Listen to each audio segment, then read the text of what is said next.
In the summer of 2021, in the suburbs of North London, a successful 71-year-old woman named Louise Kam vanished without a trace. Her disappearance shocked her family and sent waves throughout her quiet and silent community. But what no one knew is she had fallen into a cold and calculated trap set by two young men that she thought she could trust. This is the chilling story of betrayal and greed. Louise Kam wasn't just anyone. She was a well-known and respected businesswoman within her community. She owned valuable properties in London and had spent her whole life building a future of success for her family. Louise was kind-hearted and generous, traits that sadly ended up making her a target. After retiring, she stayed involved in property dealings. She was trying to manage her estate so that she could help her loved ones succeed. Now, for the two culprits. The two culprits were named Mohamed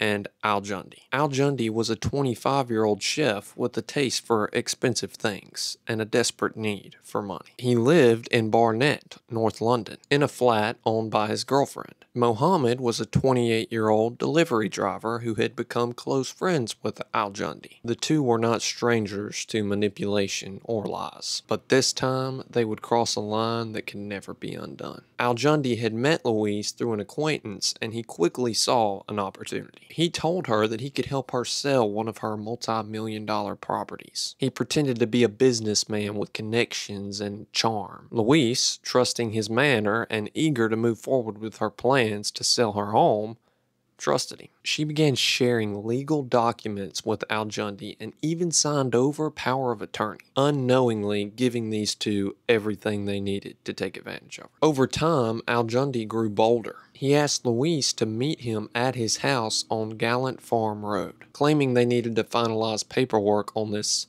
house that he was supposedly trying to sell for her. Louise believed that she was going to sign legal documents to seal the deal on her house. Mohamed was already waiting inside and the trap was set. On July 26, 2021, Louise Kam was murdered. She was strangled with either a cord or something similar, and then her body was placed inside of a large commercial trash bin. The killers didn't even panic. In fact, they acted like they had done this before. They cleaned the scene and moved her body to one of Al-Jundi's girlfriend's garages. For them, this was all part of their plan. After Louise was killed, Al-Jundi and Mohamed tried to act like nothing had happened. They used her phone to send her friends and family messages so that they wouldn't get suspicious. But obviously, the family and the friends were able to tell that these text messages just didn't sound like Louise. Her family grew suspicious immediately. The police were contacted when Louise failed to return home. Her car was later found abandoned with a fake license plate. CCTV showed Mohamed driving her car. When the officers first visited Al-Jundi's home, he just confidently told them that Louise had transferred everything over to him and traveled abroad. But obviously, the detectives weren't buying it. They began digging, and what they found was chilling.